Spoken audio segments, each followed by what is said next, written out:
Canto 11, Circle 6, The Heretics. The poets reach the inner edge of the sixth circle and find a great jumble of rocks that had once been a cliff, but which has fallen into rubble as the result of the great earthquake that shook hell when Christ died. Below them lies the seventh circle, and so fetid is the air that arises from it that the poets cower for shelter behind a great tomb until their breaths can grow accustomed to the stench. Dante finds an inscription on the lid of the tomb labeling it as the place in hell of Pope Anastasius. Virgil takes advantage of the delay to outline in detail the division of the lower hell, a theological discourse based on the ethics and the physics of Aristotle, with subsequent medieval interpretations. Virgil explains also why it is that the incontinent are not punished within the walls of Dis, and rather, ingeniously, sets forth the reasons why usury is an act of violence against art, which is the child of nature, and hence the grandchild of God. By art, Dante means the arts and crafts by which men draws from nature. Industry. As he concludes, he rises and urges Dante on. By means known only to Virgil, he is aware of the motion of the stars, and from them he sees that it is about 2 hours before sunrise of Holy Saturday. We came to the edge of an enormous sink, rimmed by a circle of great broken boulders. Here we found ghastlier gangs, and here the stink thrown up by the abyss so overpowered us that we drew back, cowering behind the walls of one of the great tombs, and standing thus, I saw an inscription in the stone and read, I guard Anastasius, once Pope, he whom Fontanus led from the straight road. Before we travel on to that blind pit, we must delay until our sense grows used to its foul breath, and then we will not mind it, my master said. And I then, let us find some compensation for the time of waiting. And he, you shall see, I have just that in mind. My son, he began, there are below this wall 3 smaller circles, each in its degree like those who are about to leave, and all are crammed with gods accursed.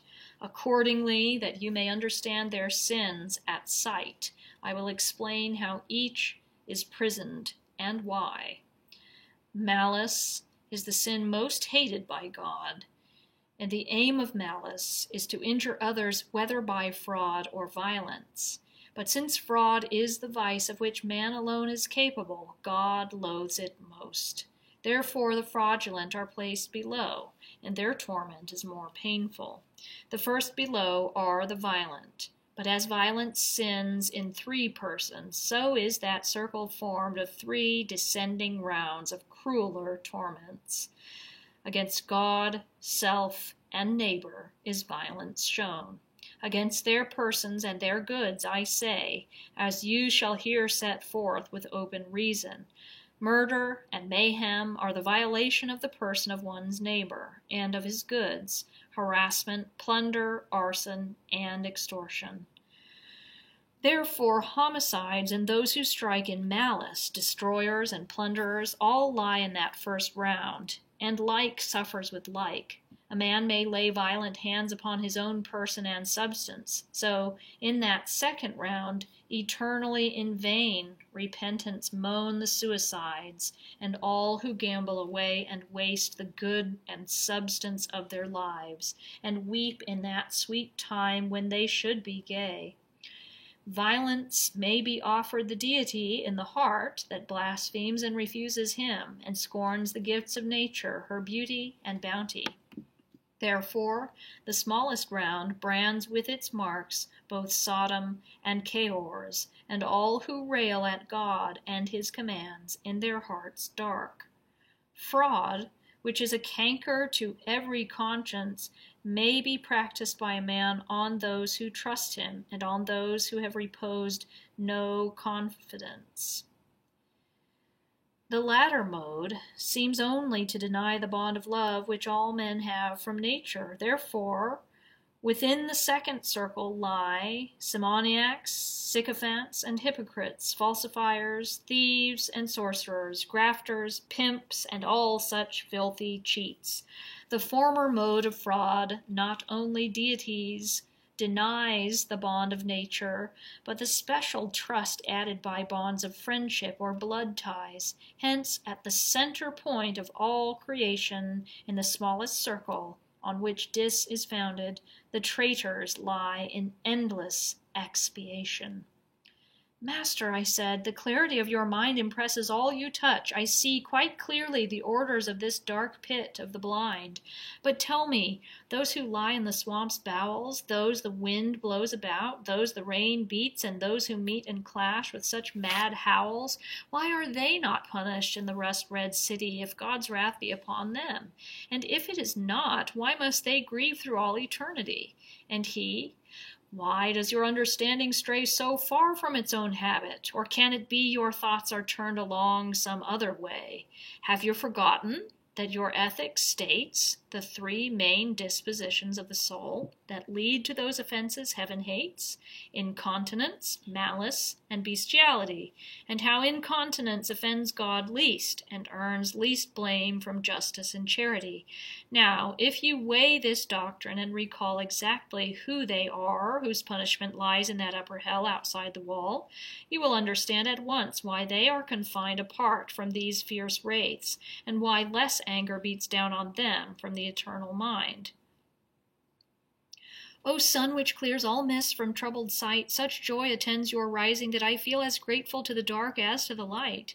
Go back a little further, I said, to where you spoke of usury as an offense against God's goodness. How is that made clear?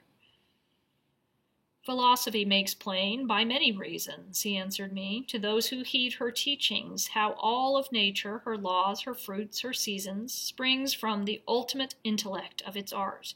And if you read your physics with due care, you will note, not many pages from the start, that art strives after her by imitation, as the disciple imitates the master.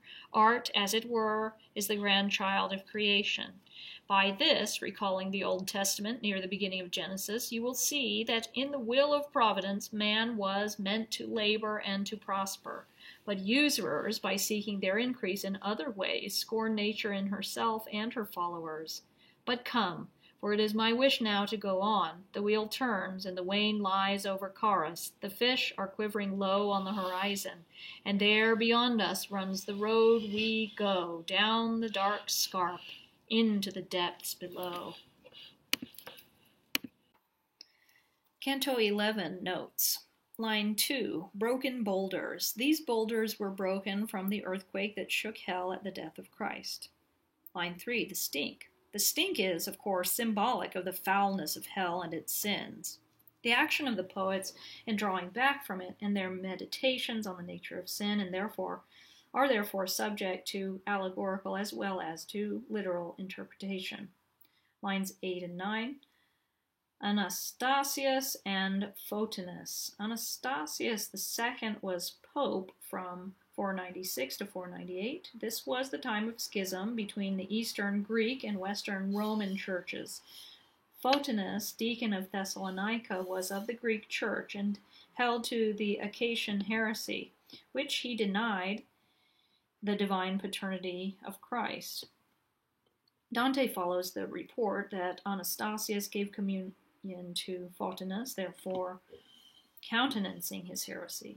Dante's sources, however, had probably confused Anastasius II, the Pope, with Anastasius I, who was emperor from 491 to 518. It was the Emperor Anastasius who was persuaded by Photinus to accept the Acacian heresy. Line 17, 3 smaller circles. The poets are now at the cliff that bounds the 6th circle. Below them lie circles 7, 8, and 9. They are smaller in circumference, being closer to the center, but they are all intricately subdivided and will be treated as much greater length than were the circles of upper hell. Lower hell. The structure of Dante's hell is based on Aristotle, as Virgil makes clear in his exposition, but with certain Christian symbolisms, exceptions, and misconstructions of Aristotle's text. The major symbolisms are the 3 beasts met in Canto 1. The exceptions are the 2 peculiarly Christian categories of sin, paganism and heresy. The misconstructions of Aristotle's text involve the classification of bestiality. Aristotle classified it as a different thing from vice or malice, but medieval commentators construed the passage to mean another sort of malice. Dante's intent is clear, however. He understood Aristotle to make three categories of sin: incontinence, violence, and bestiality, and fraud and malice. Incontinence is punished in the upper hell. The following table sets forth the categories of the lower hell. Heresy, circle 6. The violent and bestial, circle 7. Sins of the lion. Round 1 of circle 7, against neighbors. Round 2 of circle 7, violent against self. Round 3 of circle 7, violent against God, art, and nature. Circle 8 is the fraudulent and malicious, the sins of the leopard. In circle 8, there are 10 boljas. Circle 9 is compound fraud. Line 50, Sodom and Cahors. Both these cities are used as symbols for the sins that are said to have flourished within them. Sodom, Genesis, is of course identified with unnatural sex practices. Cahors, a city in southern France, was notorious in the Middle Ages for its usurers. Line 64, the center point of all creation. In the Ptolemaic system, the earth was the center of the universe. In Dante's geography, the bottom of hell is the center of the earth. Line 70, those who lie, etc. These are, of course, the sinners of the upper hell. Line 73, the rust-red city is Dis. All of lower hell is within the city walls. Line 79, your ethics, the ethics of Aristotle. Line 101, your physics, the physics of Aristotle. Line 113, the Wain lies over Charis, etc. The Wain is the constellation of the Great Bear. Charis was the northwest wind in classical mythology. Hence, the constellation of the Great Bear now lies in the northwest. The fish is the constellation and zodiacal sign of Pisces. It is just appearing over the horizon. The next sign of the zodiac is Aries.